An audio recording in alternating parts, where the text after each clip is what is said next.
to the Lighthouse novel by Virginia Woolf. To the Lighthouse is divided into three sections: the window, time passes, and the lighthouse. Each section is fragmented into stream of consciousness contributions from various narrators. The window opens just before the start of World War I. Mr. Ramsay and Mrs. Ramsay bring their 8 children to their summer home in the Hebrides, a group of islands west of Scotland. Across the bay from their house stands a large lighthouse. 6-year-old James Ramsay wants desperately to go to the lighthouse, and Mrs. Ramsay tells him that they will go the next day if the weather permits. James reacts gleefully, but Mr. Ramsay tells him coldly that the weather looks to be foul. James resents his father and believes that he enjoys being cruel to James and his siblings. The Ramsays host a number of guests, including the Dow Charles Stanley, who admires Mr. Ramsay's work as a metaphysical philosopher.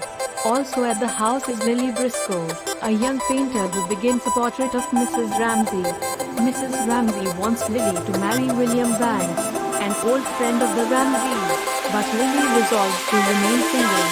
Mrs. Ramsay does manage to arrange another marriage. However, between Paul Rayleigh and Minta Doyle, clear their acquaintances. During the course of the afternoon, Paul proposes to Minta. Lily begins her painting. Mrs. Ramsay suits the revengeful James, and Mr. Ramsay talks over his shortcomings as a philosopher, periodically turning to Mrs. Ramsay for comfort. That evening, the Ramsays host a seemingly ill-fated dinner party. Paul and Minta are late returning from their walk on the beach with 2 of the Ramsays' children. Lily bristles at outspoken comments made by Charles Stanley, who suggests that women can neither paint nor write. Mr. Ramsay reacts rudely when Augustus Carmichael, a poet, asks for a second plate of soup. As the night draws on, however, these missteps right themselves, and the guests come together to make a memorable evening. The joy, however, like the party itself, cannot last, and as Mrs. Ramsay leaves her guests in the dining room, she reflects that the event has already slipped into the past. Later, she joins her husband in the parlor. The couple sits quietly together until Mr. Ramsay's characteristic insecurities interrupt their peace. He wants his wife to tell him that she loves him.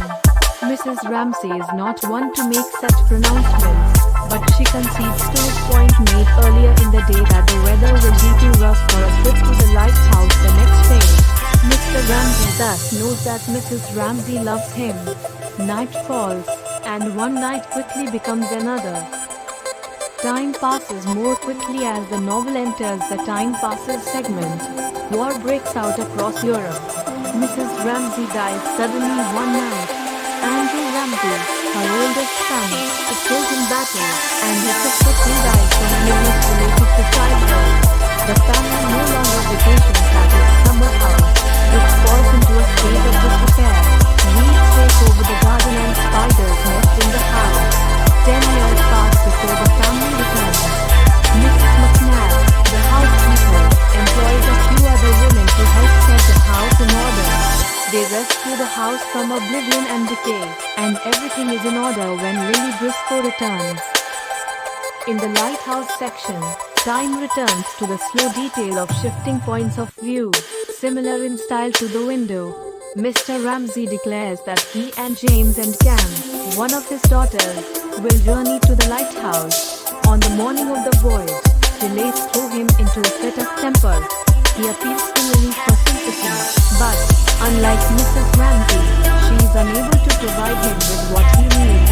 The Ramsays set off, and Lily takes her place on the lawn, determined to complete a painting she started but abandoned on her last visit. James and Cam bristle at their father's blustery behavior and are embarrassed by his constant self-pity. Still, as the boat reaches its destination, the children feel a fondness for him. Even James, whose skill as a sailor Mr. Ramsay praises, experiences a moment of connection with his father, though James so willfully resents him. Across the bay, Lily puts the finishing touch on her painting.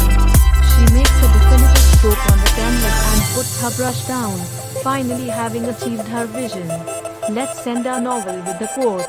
Sometimes I wonder if we shall ever grow up in our politics and say definite things which mean something, or whether we shall always go on using generalities to which everyone can subscribe, and which mean very little.